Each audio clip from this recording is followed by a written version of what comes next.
The coffee in the bunker tastes like dirt. Always has, probably always will. I'm standing outside conference room Delta 7, adjusting my earpiece for the third time in 10 minutes because that's what you do when you're nervous and trying not to show it. 22 years protecting principals, from mayors to cabinet secretaries, and I still get that twist in my gut before a critical briefing. Through the reinforced glass, I can see Director Hastings shuffling papers with that methodical precision that means we're about to get news nobody wants to hear. Behind him, the wall-mounted screens show feeds from above ground. Empty streets, abandoned cars, that goddamn orange quarantine fog rolling through Georgetown like something out of a nightmare movie Emma used to watch when she thought I wasn't paying attention.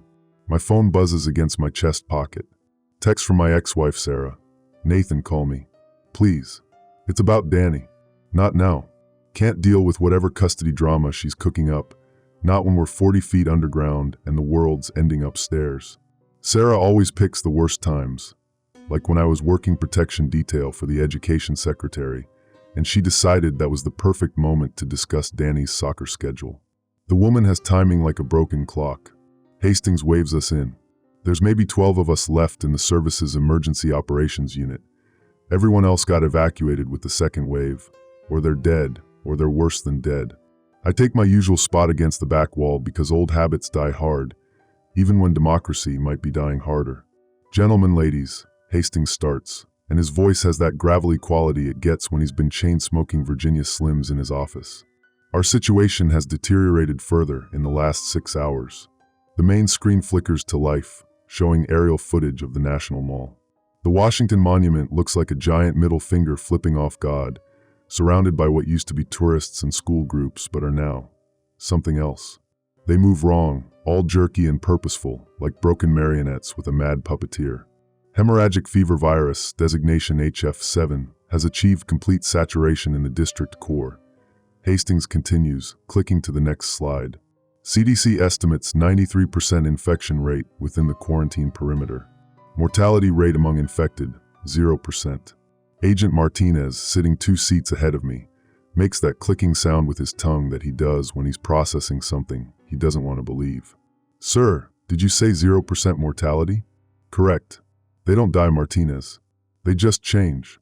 Another click, another image. This one's security footage from inside the Capitol building. Timestamp showing 0347 hours this morning. Senator Patterson, I'd protected him during his campaign 4 years back. Decent guy who remembered my name and always asked about my family, is crouched over something that might have been an intern.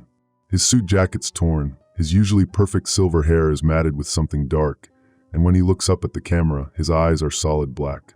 "Jesus Christ," someone whispers. Hastings ignores it. The executive succession protocol has been activated. President Morrison, Vice President Vale, and the first 18 individuals in the line of succession have been confirmed dead or infected. Secretary of Agriculture Valdez and Secretary of Veterans Affairs Thompson are currently secured in Bunker Complex 7, approximately 12 miles northwest of our position. I do the math in my head. Valdez would be 19th in line, Thompson 20th. The 21st person in succession is, shit, I can't remember. Shows how much attention I paid during constitutional law at Fletcher. Too busy learning how to put my body between a bullet and whoever was paying my salary. "Our mission is simple," Hastings says, though his tone suggests it's anything but. "Extract the remaining cabinet members to Andrews Air Force Base for evacuation to NORAD. Maintain constitutional continuity. Preserve the Republic." The room goes quiet except for the hum of the ventilation system and the distant rumble of generators keeping us alive down here. On the screens, something that used to be a park ranger is dragging itself across the Lincoln Memorial steps, leaving a dark smear behind it. My phone buzzes again. Sarah, obviously. "Sir, Agent Vale, no relation to the dead VP, just one of those coincidences that would be funny if everything wasn't so fucked," raises her hand. "What's our extraction timeline?" Hastings checks his watch, and I notice his hand shake slightly. "Military Command has authorized tactical nuclear sterilization of the district.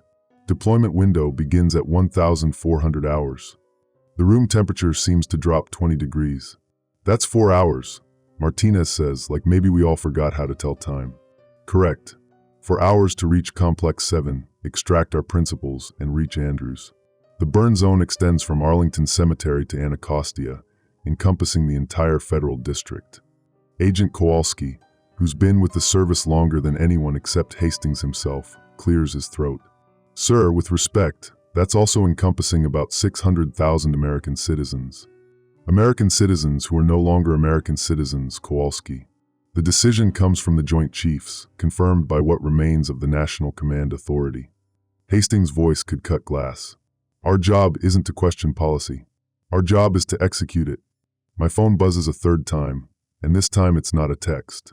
Sarah's calling, and she never calls during work hours unless something's wrong with Danny. Really wrong. But I can't answer, not now, not when Hastings is assigning sectors and radio frequencies and extraction routes through a city full of monsters wearing the faces of congressmen. I let it go to voicemail. Cole, Hastings snaps, and I realize I've been staring at my phone like an idiot. Your Team Alpha lead. Martinez, Vale, and Foster. Your route takes you north through DuPont Circle to Complex 7. Copy, sir. My voice sounds normal, professional. 22 years of training keeps working even when my brain wants to shut down and think about Danny's last Little League game. How he struck out twice but still grinned at me from the dugout. Hastings moves to the next slide. Detailed street maps with red zones marked in what looks suspiciously like blood. Team Beta takes the eastern approach through Union Station. Team Gamma maintains overwatch and extraction coordination. The briefing continues, but I'm only half listening because my phone starts buzzing with a voicemail notification, and Sarah's voice keeps echoing in my head from that text. It's about Danny, our 8-year-old son, who spends weekends with me in my Bethesda apartment, who builds Lego spaceships and leaves them on my coffee table like tiny monuments to childhood, who is supposed to be at school today, safe in his third-grade classroom 20 miles outside the quarantine zone. Was supposed to be.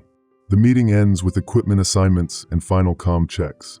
Standard Secret Service preparation, except usually we're not preparing to walk through hell while the clock counts down to nuclear annihilation. I head for the gear lockers, pulling on tactical armor that feels heavier than it should. My Sig Sauer P229 sits familiar in its holster, loaded with hollow points that probably won't do shit against whatever those things upstairs have become. But it's what I know, what I've trained with, what kept me alive through 3 assassination attempts and 1 domestic terrorist incident. My teammates are checking equipment with the focused intensity of people who know they might not be coming back. Martinez adjusts his radio headset for the 4th time. Vale inspects her backup magazines like she's defusing a bomb. Foster, the youngest of us at 26, keeps glancing at the exit like he's calculating how fast he could run. I finally check my voicemail. Nathan, it's Sarah. Her voice sounds different, strained. I need you to call me back immediately. Danny. Jesus, I don't know how to say this over the phone. He's not at school. He's not at home. Nathan, he's in D.C. He was on a field trip to the Capitol building, and when the quarantine came down. Her voice breaks. They're all still in there. The whole 3rd grade class from Montgomery Elementary. They're trapped in the Capitol Rotunda, and nobody's going in after them because of the infection risk. The phone slips from my hand, clattering against the concrete floor. Danny's in the Capitol building. My son is inside the most infected structure in the most infected city in America, surrounded by senators and congressmen and tourists who aren't human anymore. And in 3.5 hours, a tactical nuclear warhead is going to turn everything within 15 miles into radioactive glass. Martinez picks up my phone, hands it back with a concerned look. You okay, Cole? I take the phone, slip it into my pocket, and finish checking my gear. Yeah, just ready to get this done. But I'm not ready. I'm not ready to choose between saving 2 cabinet members and saving my son.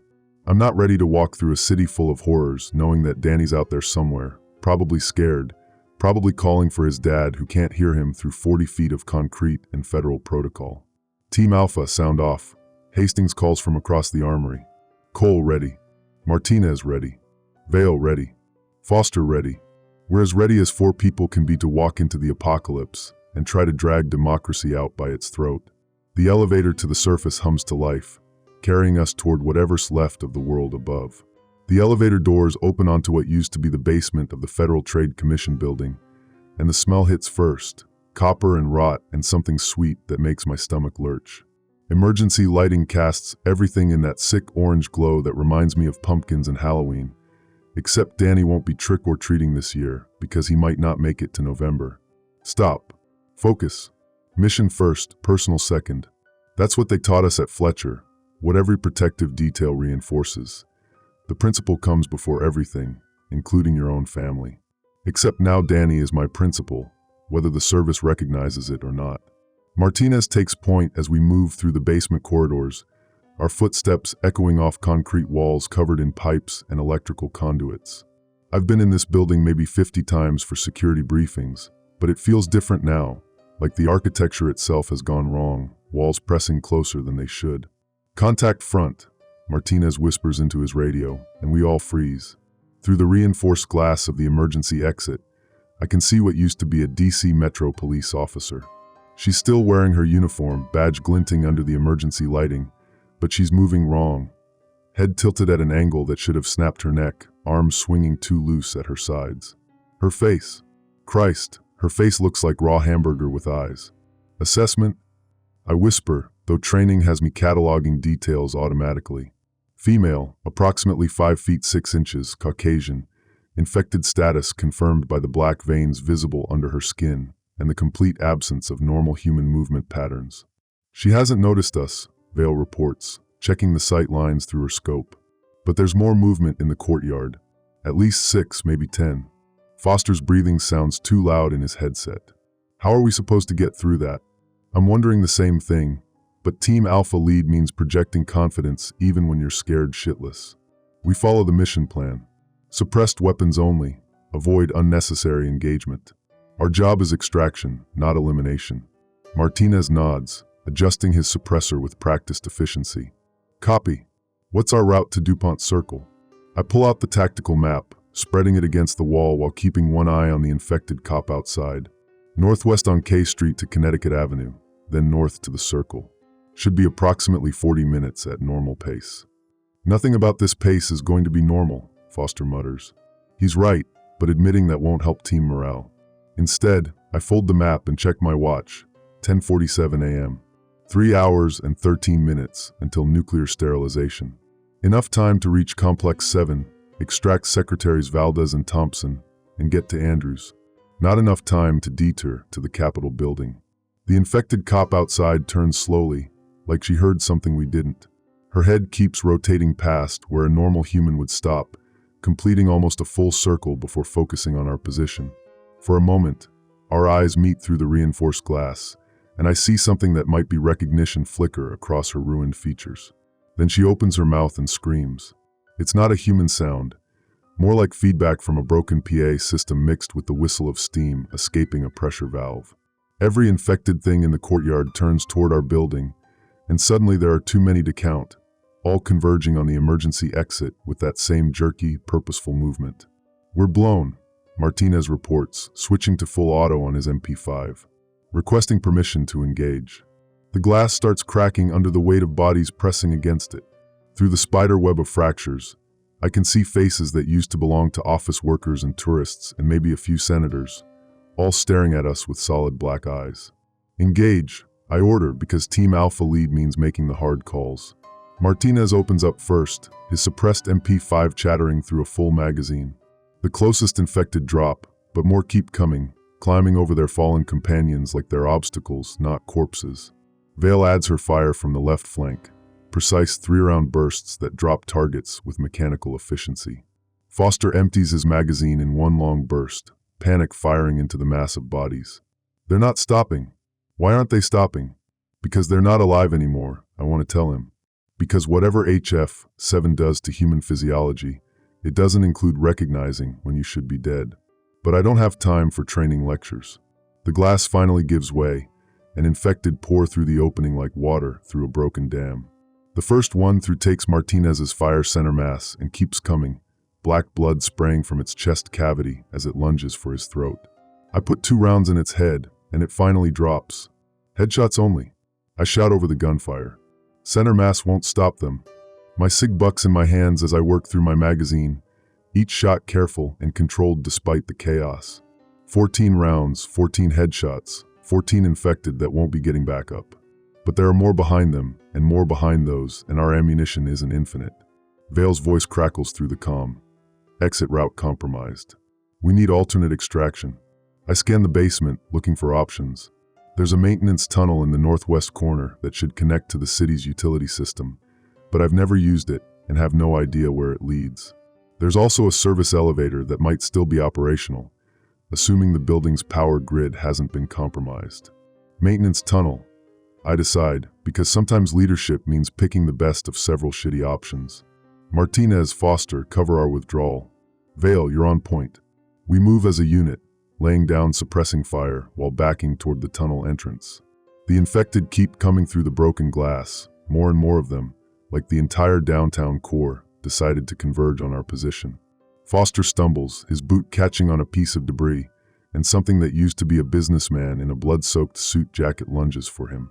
I put 3 rounds in its skull before it can reach him, brain matter painting the concrete wall behind it. Move, move, move. Vale reaches the tunnel entrance first, yanking open the heavy steel door that probably hasn't been used since the building was constructed. Beyond it, darkness stretches into the city's underground infrastructure, pipes and cables and God knows what else. Martinez provides cover as we enter the tunnel one by one, his MP5 chattering constantly as infected pour through the breach. When Foster makes it through the door, I'm the last one left, and there are too many targets to count. I empty my magazine into the crowd, drop it, slam home a fresh one, and dive through the tunnel entrance. Martinez slams the door behind me, and we can hear bodies crashing against the steel, their screams echoing through the darkness. That won't hold them long, Martinez pants, reloading his weapon by feel. Vale's already moving deeper into the tunnel, her tactical flashlight cutting through the darkness. Tunnel splits ahead. Left branch should connect to the Connecticut Avenue subway maintenance tunnels. We follow her beam through a maze of pipes and electrical conduits, our footsteps echoing off concrete walls that weep condensation. The air tastes like rust and old water, and somewhere in the distance, I can hear the sound of something large moving through the tunnels. My radio crackles. Team Alpha, this is Control. Report status. Team Alpha en route to objective. I respond, because Hastings doesn't need to know about our compromised extraction or the infected swarm we just fought through. ETA 40 minutes. Copy Team Alpha. Be advised, satellite surveillance shows increasing infected concentration in your operational area. Exercise extreme caution. Roger, Control. I check my watch, 11:23 a.m. 2 hours and 37 minutes until nuclear sterilization. Still enough time for the mission, if everything goes perfectly from here on out. Nothing ever goes perfectly. Foster's beam illuminates something ahead of us, a maintenance junction where several tunnels converge. And there, spray-painted in red letters across the concrete wall, someone has written, "Children safe in Rotunda. Barricaded. Teacher Murphy, Montgomery Elementary." My heart stops. Teacher Murphy, Danny's teacher. The woman who sent home progress reports with smiley faces and reminded parents about field trip permission slips. She's alive, she's in the Capitol Rotunda, and she is Danny. Cole. Martinez notices I've stopped moving. What is it? I stare at the message, calculating distances in my head. The Capitol building is maybe 2 miles southeast of our current position. Add 30 minutes to reach it, another 30 minutes to extract Danny and his class, then 45 minutes to get to Complex 7. 2 hours and 15 minutes total. 22 minutes longer than we have. Nothing. I lie because Team Alpha lead means keeping personal concerns separate from mission objectives. Let's keep moving. But as we disappear deeper into the tunnels, I'm already planning a different route. Because sometimes being a father means breaking rules, even rules you've spent 22 years following. Even rules that might get everyone killed. The Connecticut Avenue subway tunnel smells like a tomb, stagnant air and old piss, and something else that might be fear, if fear had an odor. Our tactical lights cut through darkness thick enough to choke on, illuminating rusted rails and scattered debris that used to be someone's morning commute. Vale moves like she was born in tunnels, her MP5 sweeping left and right as she clears corners with textbook precision. Behind her, Martinez maintains overwatch while Foster brings up the rear, his breathing still too loud in the comm system. Kid's got good instincts, but no experience with this level of sustained terror. Hell, none of us have experience with this level of sustained terror. My phone vibrates against my chest. Probably Sarah again, looking for updates I can't give her because I'm 40 feet underground in a city full of monsters, trying to balance federal duty against paternal instinct. The message on that maintenance junction wall keeps scrolling through my head like a broken news ticker. Children safe in Rotunda. Barricaded. Safe. Such a relative word when you're talking about 8-year-olds trapped in a building full of infected senators. Junction ahead, Vale reports, her voice crackling through the calm. Multiple passages, partial cave-in blocking the eastern route. I check the tactical map against my compass bearing. Eastern route leads toward Union Station. We need the northwest passage toward DuPont Circle. But even as I say it, I'm calculating alternate routes. The southeastern passage leads directly toward the Capitol building. 20 minutes of tunnel work, maybe 25 with obstacles.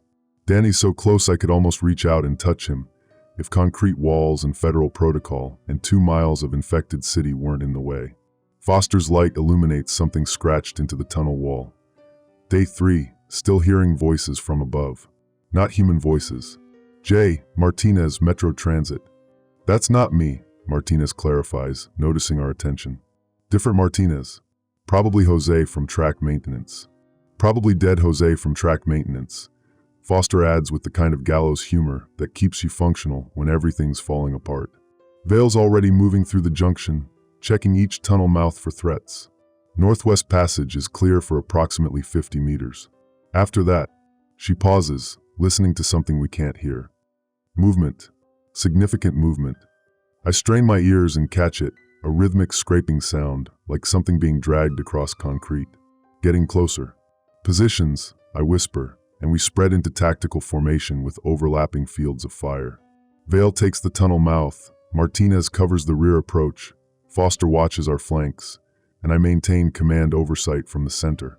The scraping gets louder, accompanied by what sounds like whispered conversation in a language that might have been English once, but isn't anymore.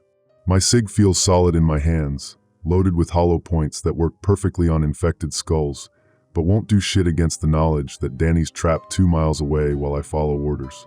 Something rounds the corner in the northwest passage, pale and elongated, moving on what might be hands and knees except the proportions are all wrong. It used to be human, probably male, wearing the shredded remains of a Metro Transit Authority uniform. But whatever HF7 does to human physiology, this thing went through a more advanced stage of infection.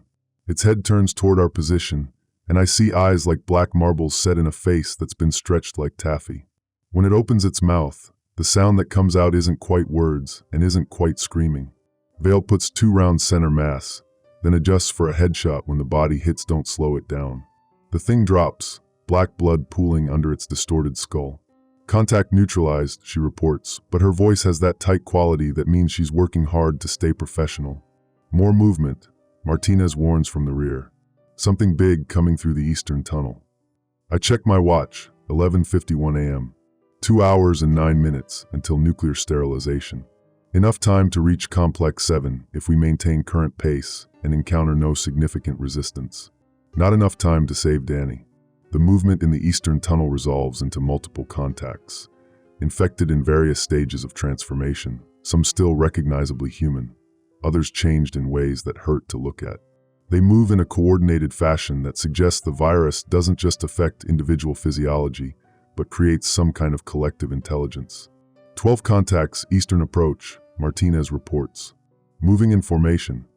Foster's breathing gets faster. Are they hunting us?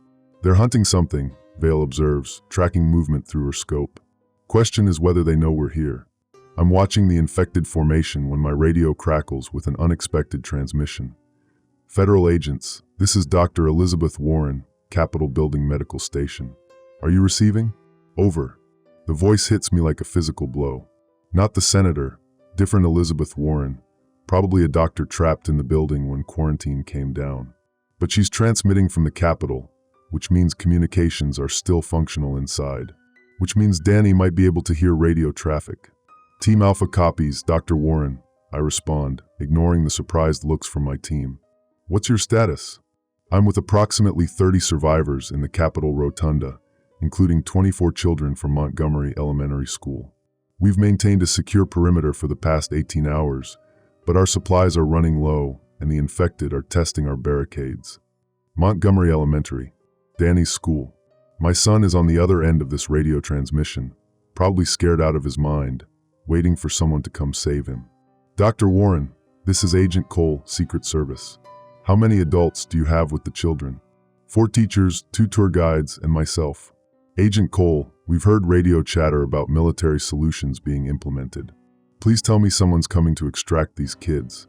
Silence stretches across the comm channel, while I try to figure out how to explain that military solutions don't include extraction, they include nuclear sterilization. Dr. Warren, maintain your position and continue fortifying your perimeter. Help is. I pause, looking at my teammates. Vale's watching me with careful attention. Martinez is still covering the infected formation, and Foster looks like he's starting to understand that this transmission is more than professional interest. Help is en route. I finish, because sometimes leadership means making promises you don't know how to keep. Roger, Agent Cole. These kids are counting on you. The transmission cuts to static, leaving us alone in the tunnel with 12 infected moving closer, and a choice that will define everything that comes after. Martinez keeps his voice low. Cole, those are our people upstairs. Cabinet members with constitutional authority. There are 24 children in the Capitol building, I reply. There are 200 million Americans who need constitutional continuity, Vale adds, but her tone suggests she's not entirely convinced. Foster looks between us. What about the nuclear strike? Even if we extract everyone, how do we get them outside the burn zone in time? Valid question. The Capitol building sits dead center of the target area, ground zero for tactical sterilization. Even if we could extract Danny and his classmates, getting them 20 miles to safety would take longer than we have. Unless we change the timeline. Control, this is Team Alpha. I transmit, making a decision that will probably end my career and might end my life. We have intel on civilian survivors requiring immediate extraction. Requesting hold on military solutions pending rescue operations. The response comes immediately. Negative, Team Alpha. Timeline is fixed. Maintain mission parameters. Control, we have 24 children, American citizens, trapped in the target zone. Team Alpha, your orders are clear. Extract cabinet members and proceed to Andrews. Military timeline is non-negotiable. I look at my teammates, good agents, dedicated professionals who've spent their careers following orders and protecting the system. They're watching me make a choice between duty and conscience, between the mission and my son. Martinez, Vale, Foster, I say carefully, I'm going to ask you to do something that goes against everything we've trained for. Vale checks her weapon, thoughtful. The children, 24 kids who didn't choose to be in that building when hell broke loose. Martinez nods slowly, versus 2 cabinet members who knew the risks when they took the oath. Foster's voice is quiet. My daughter's only 6. If she was trapped in there, I key the radio. Control, Team Alpha is proceeding to secondary extraction site before primary objective. Team Alpha, you are ordered to maintain current mission parameters. Control, Team Alpha copies. Radio malfunction limiting communications. I switch off the radio and look at my team. Anyone who wants to maintain original mission parameters can take the northwestern tunnel to Complex 7. No judgment, no career impact. This is my call. Nobody moves toward the northwestern tunnel. Okay then, I say, checking my ammunition count. Let's go save some kids. We head southeast through the darkness, toward the Capitol building, and whatever's waiting for us there. Behind us, the infected formation continues its systematic search, but they're not our problem anymore. Danny is our problem now. Danny and 23 other 8-year-olds who deserve better than being vaporized by their own government. Even if it means the end of constitutional continuity. Even if it means we all die trying. The Capitol building's basement tunnels run like arteries under the heart of American democracy, and they're full of blood that isn't red anymore. Vale's tactical light illuminates streaks of black fluid on concrete walls, handprints and drag marks that tell stories nobody wants to read. We've been moving through the congressional underground for 20 minutes, following maintenance corridors and utility passages that connect to the main building's lower levels. The infected presence is heavier here, not just individuals, but groups that move with coordinated purpose. Contact 50 meters, Martinez whispers, his scope trained on something ahead of us. Multiple hostiles stationary. Through my binoculars, I see what used to be a tour group clustered around the intersection, where our tunnel meets the main Capitol basement. 12 infected in various stages of transformation, some still wearing their visitor badges and camera straps. At the center of the group, something that might have been their tour guide gestures toward the upper levels with arms that bend in too many places. They're organized, Foster observes, his voice tight. Like they're planning something. He's right, and that's what scares me most about this virus. Individual infected are dangerous but predictable. They attack, you shoot them in the head, they stop moving. But these group behaviors suggest HF7 doesn't just destroy human consciousness, it replaces it with something else. Something that can plan. My radio crackles with Dr. Warren's voice. Agent Cole, are you there? Our situation is deteriorating rapidly. I key the transmit button. Copy, Dr. Warren. What's your status? The infected are massing outside our barricades. Hundreds of them, maybe thousands. They're not attacking yet, but they're waiting. Like they're coordinated. Vale makes eye contact with me, nodding toward the infected tour group. Same behavior, organized, patient, strategic. Dr. Warren, how are the children holding up? They're scared but stable. Agent Cole, there's something else. The infected have been trying to communicate. Not words exactly, but patterns of sound that almost seem like language. I think about the whispered conversations we heard in the subway tunnels, the coordinated movements, the way individual infected seem to act as part of a larger organism. Dr. Warren, are you able to identify any of the infected outside your perimeter? Yes. Senator Morrison, Congressman Williams, several Capitol police officers. But Agent Cole, they're not just randomly infected. They seem to retain some memory of this place, like they know where they are and why it matters. That changes everything. If infected senators and congressmen are massing around the rotunda, it's not coincidence, it's intentional. Whatever HF7 turns people into, it understands symbols, understands power, understands that the Capitol building represents the heart of American government. How long can your barricades hold? Maybe another hour if they just probe our defenses. If they coordinate a full assault. Static fills the channel for a moment. Agent Cole, these children need their parents. They need to go home. Danny needs to go home. Needs to build another Lego spaceship and leave it on my coffee table like a promise that normal life still exists somewhere. Dr. Warren, we're approximately 15 minutes from your position. Maintain your perimeter. Roger, Agent Cole. Hurry. I check my watch, 12:34 p.m. 1 hour and 26 minutes until nuclear sterilization. Enough time to reach the rotunda, extract 30 survivors, and get them to safety. If safety still exists anywhere in the district. If we can get past the infected tour group blocking our path.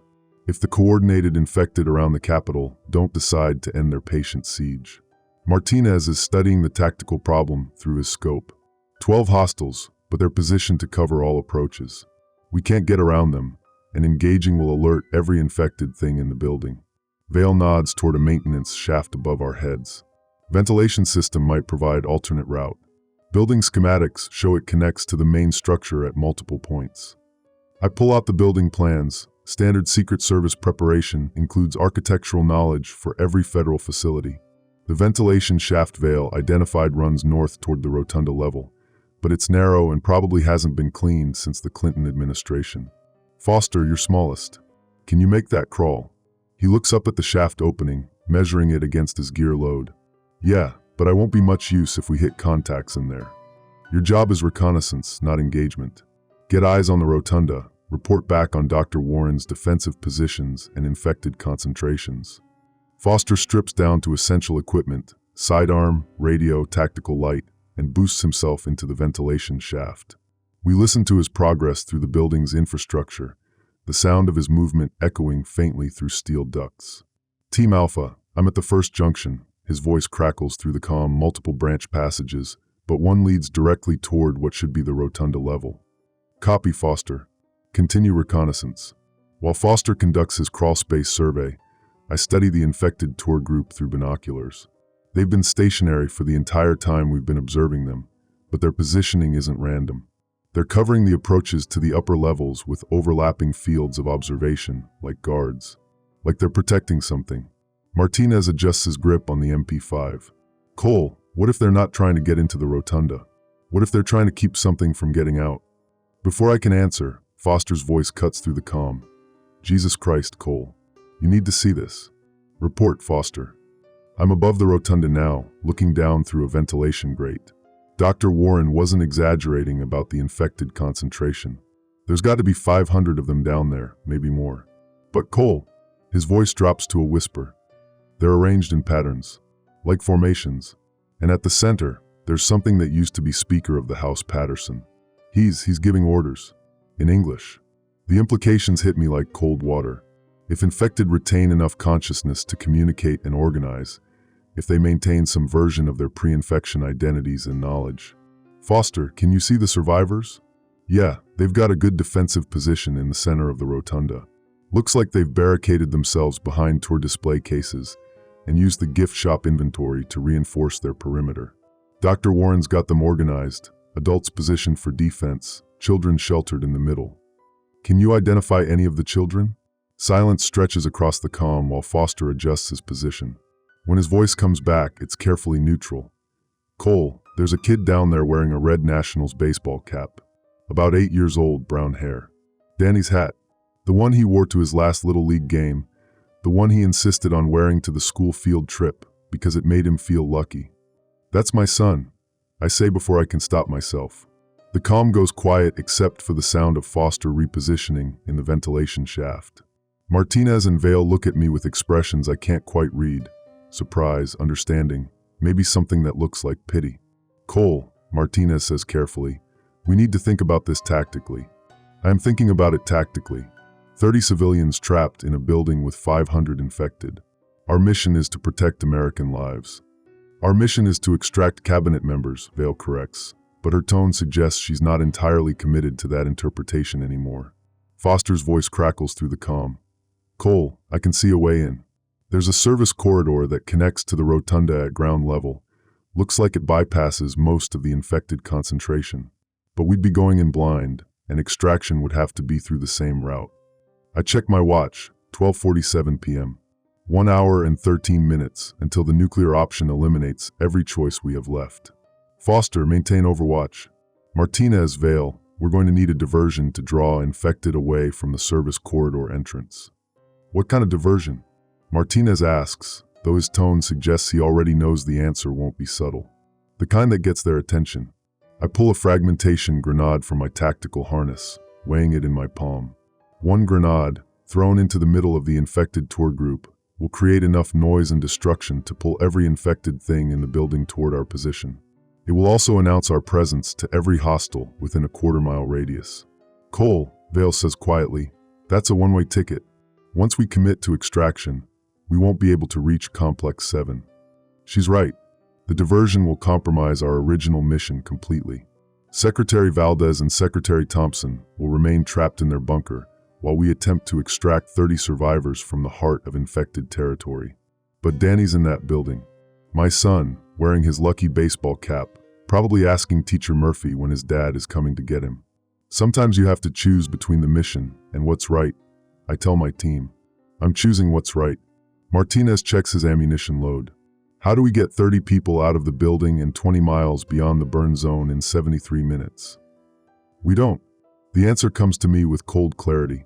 We call for extraction at the closest possible LZ. I key my radio to the emergency frequency. Control, this is Team Alpha requesting immediate helicopter extraction at the Capitol Building West Lawn. Team Alpha, that location is inside the burn zone. Negative on extraction. Control, we have 30 American civilians including 24 children requiring emergency evacuation. Team Alpha, maintain mission parameters. No extraction authorized inside burn zone. I switch to a different frequency, one I'm not supposed to know about, but 22 years of federal service teaches you things. Nighthawk Base, this is Agent Nathan Cole, Secret Service Protective Detail.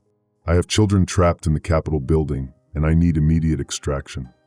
The voice that responds is younger, less rigid than Control. Agent Cole, Nighthawk Base copies. We're not authorized for burn zone operations. Nighthawk Base, I have 24 third graders who are about to be vaporized by our own government. Are you telling me the United States military won't extract American children? Long pause. When the voice returns, it's careful. Agent Cole, we'd need landing zone security and confirmed survivor count. I'll provide LZ security. Survivor count is 30 total, 24 children, 6 adults. Agent Cole, Christ. Okay, we can have birds in the air in 20 minutes, but we need that LZ secured and we need confirmation that survivors are ready for immediate extraction. Copy, Nighthawk Base. LZ will be secured. I look at my teammates. Anyone want to change their mind about this? Vale adjusts her weapon sling. Let's go get those kids. Martinez pulls the pin on his own grenade. On your count, Cole. Foster's voice comes through the comm from above, ready to move on the service corridor as soon as you provide diversion. I count down from 3, and Martinez and I throw our grenades simultaneously. The explosions echo through the Capitol basement like thunder, followed immediately by the inhuman screaming of infected converging on our position. Move, move, move. We sprint toward the service corridor while the basement fills with the sound of hundreds of infected searching for the source of the explosions. Foster drops from the ventilation shaft ahead of us, landing in a combat crouch with his sidearm ready. The service corridor is a narrow maintenance passage lined with pipes and electrical conduits, barely wide enough for 2 people. We move in single file, Vale on point, me second, Martinez third, Foster bringing up rear security. Through the walls, I can hear the infected massing in response to our diversion. They're organized, purposeful, but hopefully confused enough by the explosions to give us a window. Rotunda access ahead, Vale reports. I can hear voices, human voices. We reach a maintenance door marked Rotunda Service Access, authorized personnel only. Beyond it, I can hear Dr. Warren's voice giving instructions, children crying softly, and the constant murmur of infected surrounding their position. I key my radio. Dr. Warren, this is Agent Cole. We're at the service entrance. Can you get to us without compromising your perimeter? Agent Cole, thank God. We can reach you, but it'll take a few minutes to reorganize our defenses. Copy. We have helicopter extraction incoming. You need to have everyone ready to move immediately. I check my watch, 1:03 p.m. 57 minutes until nuclear sterilization. Even if the extraction helicopters arrive on schedule, we'll be cutting it close. Vale's monitoring the corridor behind us. Heavy movement in the main basement areas. Whatever your diversion accomplished, it's got them stirred up. The service door opens and Dr. Warren appears. A woman in her 50s with gray hair pulled back in a practical ponytail, wearing scrubs stained with something that might be blood. Behind her, I can see the edge of their defensive perimeter. Overturned display cases, museum gift shop merchandise stacked into makeshift barriers, tour ropes repurposed as tripwires. Agent Cole, she asks, and when I nod, relief floods her face. These children have been asking for their parents for 18 hours. Where's the Montgomery Elementary group? Center of our perimeter, with Teacher Murphy. They've been incredibly brave. She leads us through their improvised fortress, past adults armed with museum pieces, a Civil War sword, a decorative musket, pieces of marble torn from exhibits. They've done everything possible with limited resources, but their defenses won't hold against a coordinated assault.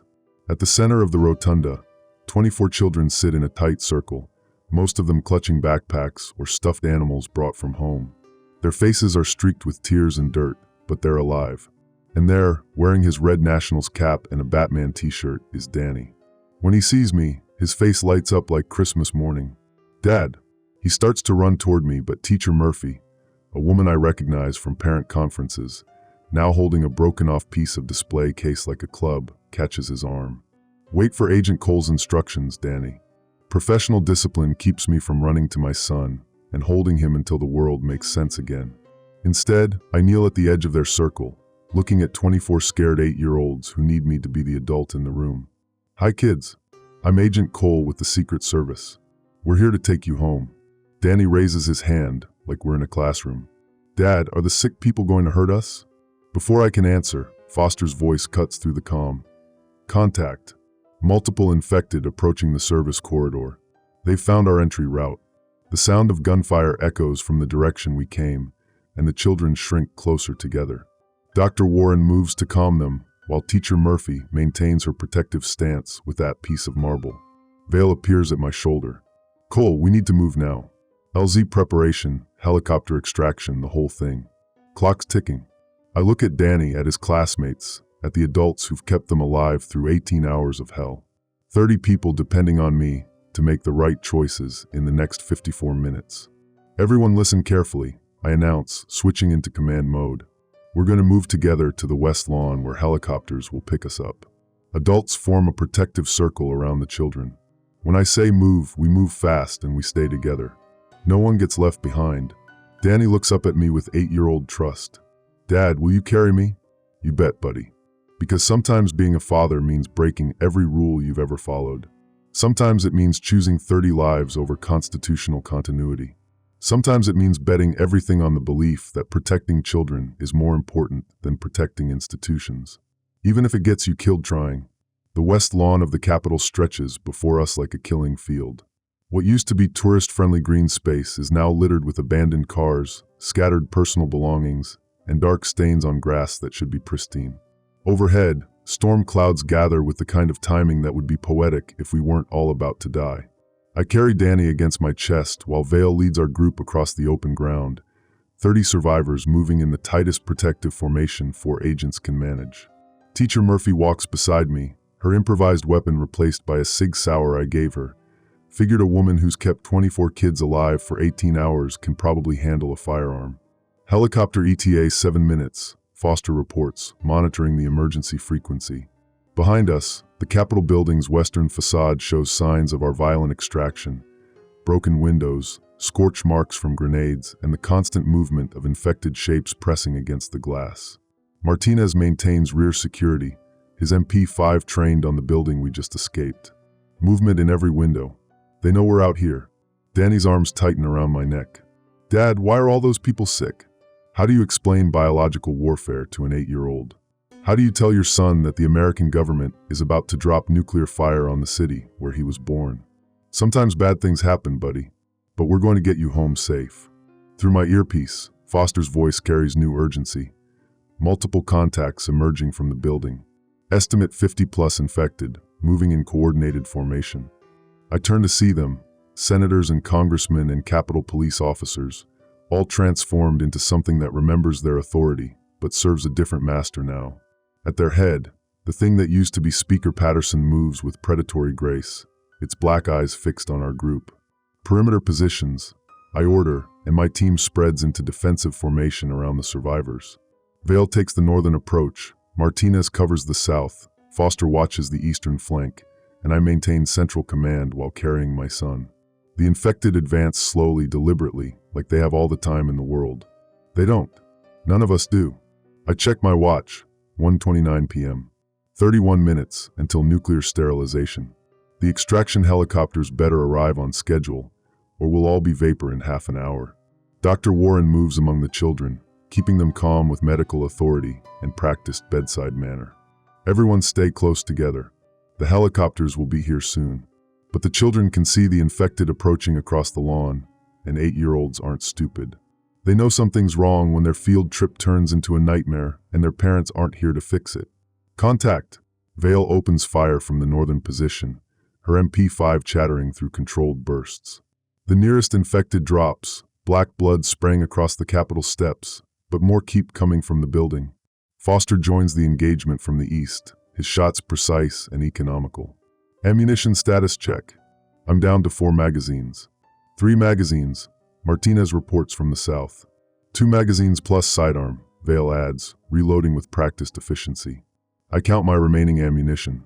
2 magazines for the SIG, plus whatever Teacher Murphy hasn't used from the spare weapon I gave her. Not enough for a sustained firefight against 50 infected, especially if more emerge from the building. The thing that used to be Speaker Patterson stops approximately 50 meters from our position and opens its mouth. What comes out sounds like English filtered through a broken radio. Children belong to the state. Return them.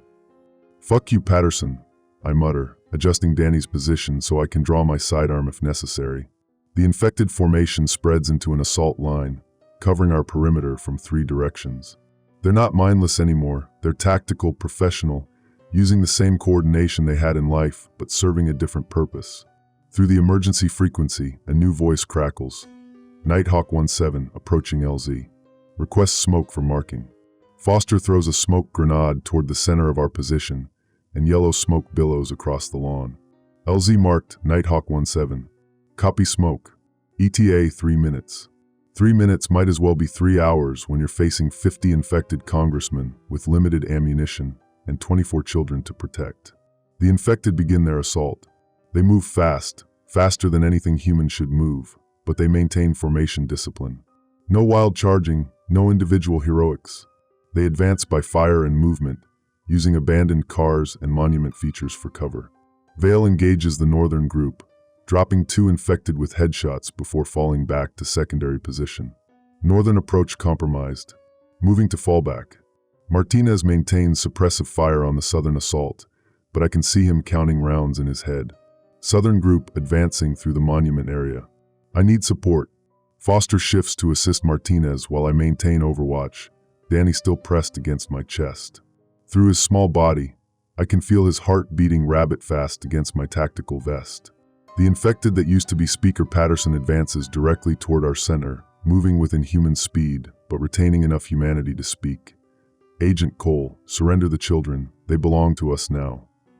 I put 3 rounds center mass, watch them punch through its chest without slowing it down, then adjust for a headshot. The 4th round takes off the top of its skull, and the thing that used to run the House of Representatives drops onto the Capitol lawn. Nighthawk 17, where are you? I transmit, watching more infected pour from the building. 30 seconds out, clear the LZ. Danny looks up at me with eyes that shouldn't have to see this kind of violence. Dad, are we going to die?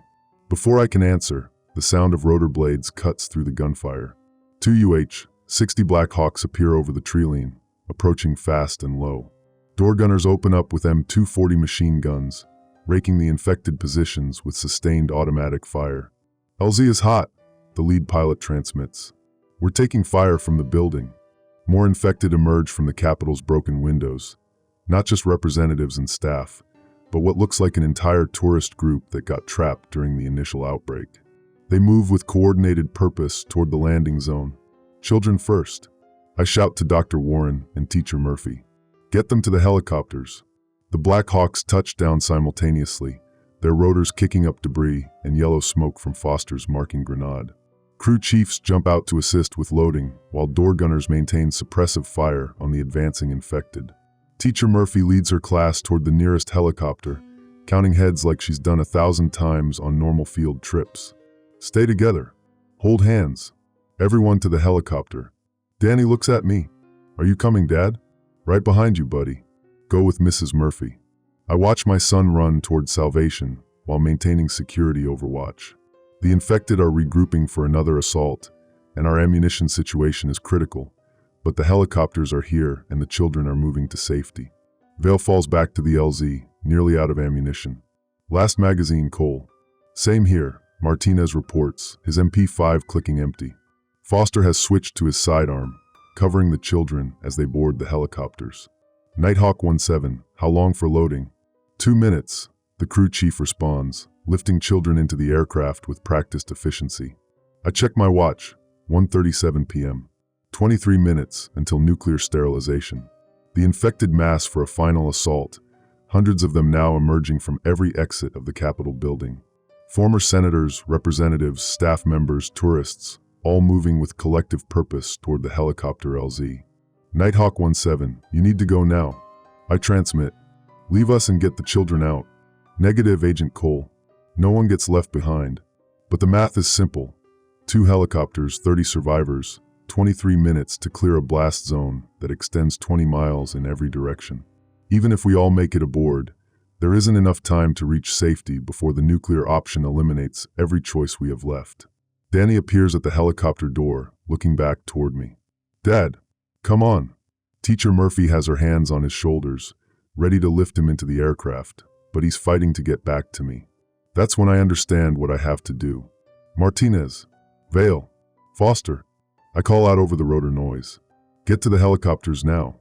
Vale looks at me with sudden understanding. Cole, no. That's an order. Get those kids out of here. Martinez starts moving toward the nearest Black Hawk. What about you? Someone has to delay the infected long enough for extraction. Someone has to stay behind. Foster hesitates at the helicopter door. Cole, there's room. There's room for the mission. Get those children to safety. I watch my teammates board the helicopters while maintaining defensive fire on the approaching infected mass. They'll follow orders because they're good agents, because they understand that sometimes leadership means making the hard choice. Danny breaks free from Teacher Murphy and runs back toward me. Dad, I'm not leaving without you. I catch him in my arms one last time, memorizing the feel of his small body against mine, the way his hair smells like school soap and childhood. Danny, you have to go with Mrs. Murphy. I'll see you soon, okay? Promise? I look into my son's eyes and lie like a father. I promise. Teacher Murphy appears beside us. Agent Cole, there's room in the helicopter. We can all go. No, ma'am. Someone has to secure the LZ until you're clear. She understands immediately. 22 years of teaching has given her the same protective instincts that drive federal agents. She takes Danny gently from my arms. Dad. Danny reaches for me as she carries him toward the helicopter. I love you, buddy. Take care of your mom. The helicopters lift off while I maintain suppressing fire on the infected mass. Through the aircraft windows, I can see Danny's face pressed against the glass, watching his father disappear into smoke and gunfire. My radio crackles with the pilot's voice. Agent Cole, we're clear of the LZ. Outstanding work. I check my watch, 1:41 p.m. 19 minutes until nuclear sterilization. The infected surge across the lawn toward my position, hundreds of them now, led by things that used to be the most powerful people in America. I have maybe 30 rounds left between my SIG and my backup magazine. Not enough to stop them all, but enough to buy time for 2 Black Hawks full of children to reach safety. I key my radio one last time. Nighthawk Base, Agent Cole. LZ is secure. Package delivered. Copy, Agent Cole. Outstanding job. The infected reach my position as the helicopters disappear over the horizon, carrying Danny toward a world that still has space for childhood and Little League games and Lego spaceships on coffee tables. I empty my weapon into the crowd of former senators and congressmen, watching them fall one by one until the SIG clicks empty. Then I draw my backup weapon and keep firing, because sometimes being a father means standing between your child and the end of the world, even when you know you can't win. Especially then. The last thing I see before they overwhelm my position is 2 Black Hawks flying east toward safety, carrying the most important cargo any agent ever protected. My son. At 2 p.m. exactly, tactical nuclear sterilization eliminates every trace of the hemorrhagic fever virus from the District of Columbia, and 24 third graders from Montgomery Elementary School land safely at Andrews Air Force Base, ready to go home to parents who thought they'd never see their children again. Sometimes the mission isn't about preserving institutions. Sometimes it's about preserving hope. 3 weeks later, Danny Cole stands in Arlington National Cemetery, placing a small American flag beside a headstone that reads, Nathan Cole, Secret Service Agent, Devoted Father. In his other hand, he carries a red Nationals baseball cap that still smells like his dad's aftershave. Some promises are kept in ways we never expect.